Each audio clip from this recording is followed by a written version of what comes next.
pero es cierto que lo que es la estrategia política del Partido Popular no se marca desde el blog personal, sino desde las propias páginas web del partido. Por lo tanto, diría que es un blog que tiene un uso mixto.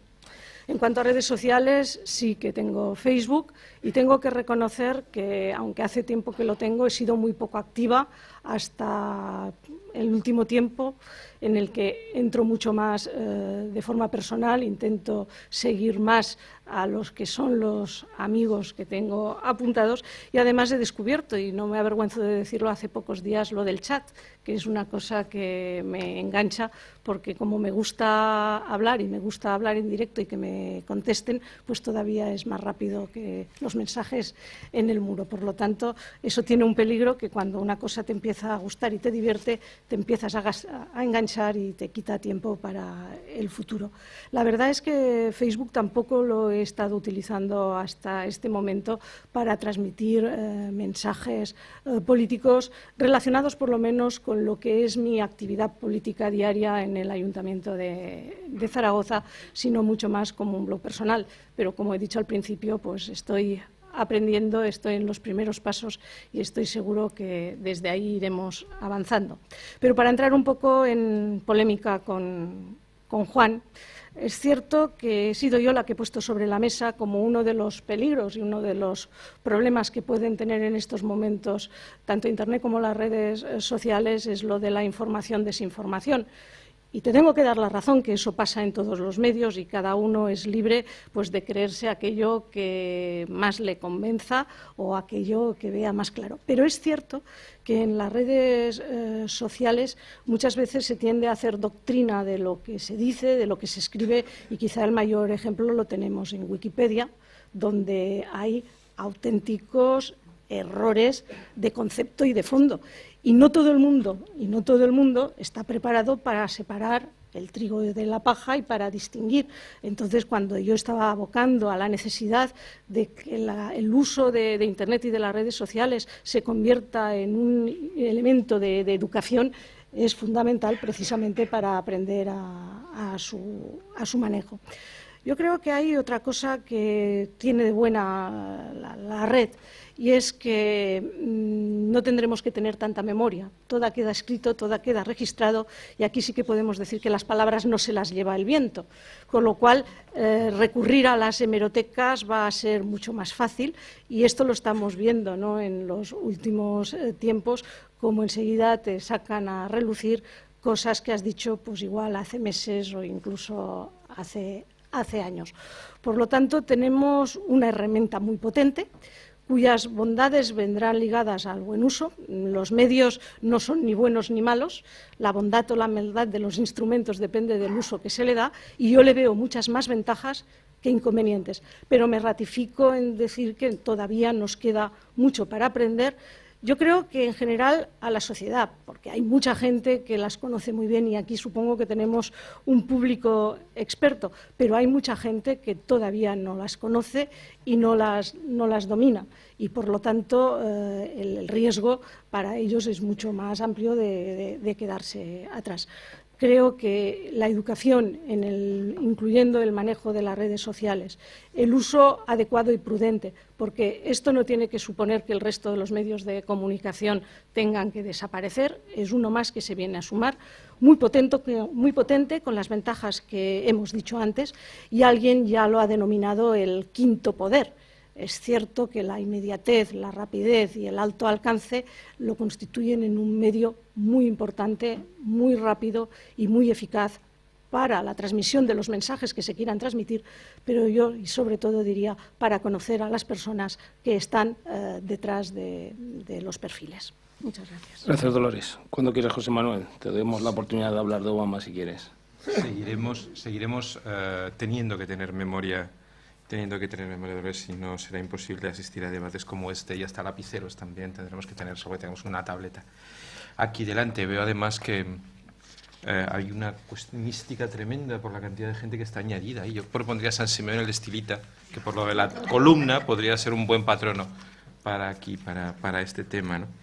Pero bueno, humor aparte, sí que me gustaría resaltar una cosa por algunos de los comentarios que he seguido y por seguir con la polémica, ¿no? Fijaos una cosa todos. Independientemente del instrumento del que hablábamos antes, las preguntas y los planteamientos son los mismos a los que hay que seguir respondiendo. Leo algunas de las notas que he ido tomando. Se habla de transparencia, con y sin los medios y los instrumentos. Se hablaba de listas abiertas, serán las mismas. Utilicemos el instrumento que utilicemos, lapiceros, papeles, Facebook o cualquier otro método. Se hablaba de la necesidad de colocar información en tiempo real. Se ha hablado aquí del debate de la información y la contrainformación. A mí ese debate sí que me gusta. Me gustaría añadir algún elemento.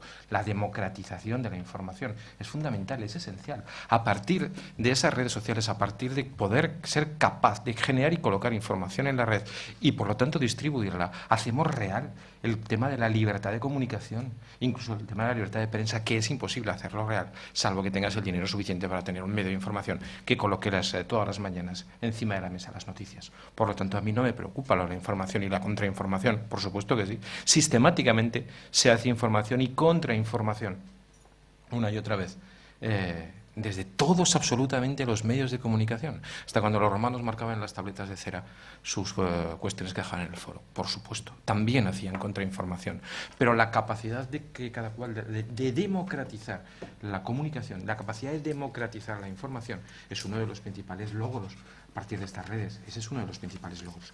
Pero estaba diciendo que absolutamente todos los elementos, hablar el mismo idioma, alguien decía, ¿tienen ustedes miedo de estar en relación directa con los ciudadanos? No, nunca lo hemos tenido, ya sea en la red o ya sea de forma directa, ya sea explicándonos a través de la palabra, incluso a través de la expresión corporal. No tenemos ninguno.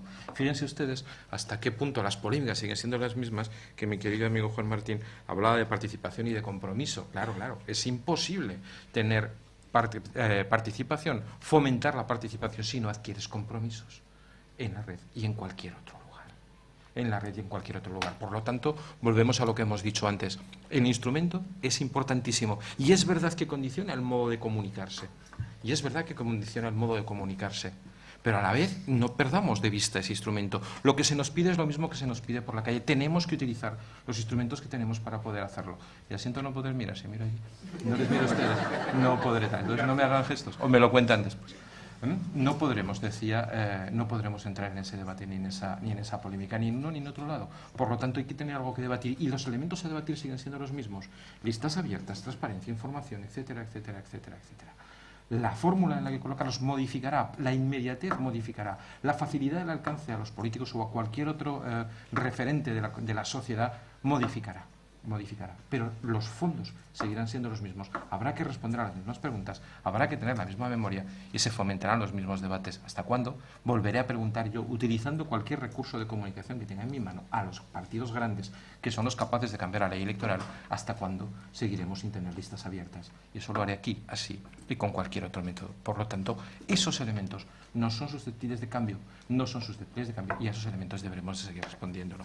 Y por cierto, la pregunta que hacíais, claro, que estaremos en los medios y en la red, en la campaña electoral, como lo hemos estado siempre y como lo hemos estado innovando, aunque algunas veces esas innovaciones nos den buenas tortas. Creo recordar la campaña de Gaspar Llamazares en la red en la última campaña electoral, nos ganó una buena parte de críticas, pero bueno, cuando menos, evidentemente esas críticas fueron reales porque a mucha gente le llegó esa fórmula de hacer campaña. Por lo tanto, seguiremos polemizando, seguiremos innovando y seguiremos utilizando esas redes. Aunque en algunos casos algunos hablemos, otros recojan, otros propongan y otros coloquen. Y es verdad, muchos blogs se cierran después de las elecciones, otros no tanto, ¿no? Y a partir de ahí también es cierto que en muchas ocasiones los partidos utilizamos esos blogs y esos medios para informar sobre nosotros mismos. Claro, por supuesto que sí. Qué soluciones y qué planteamientos hacemos a determinadas cuestiones, eso es política y lo seguiremos haciendo, además de poder colocar encima de la mesa y poder llevar a través de esas redes toda la información y toda la democratización que seamos capaces de lograr, ¿no? Gracias, José Manuel. Cuando quieras, Ricardo. Pues brevemente, sí, por supuesto que en la próxima campaña a las elecciones locales pues se utilizarán todos estos medios que ya conocemos, pero sí que es cierto que yo no veo que utilicemos otro tipo de herramientas más avanzadas como las que se utilizaron en la campaña americana, que a eso me refería el señor Martín, cuando decía que nos llevaban varios cuerpos de distancia, complejos. Aquí tenemos pocos, en España se oye muy bien, estoy encantado de mi tierra y del cierzo de de Zaragoza, pero es cierto que en 2004 los blogs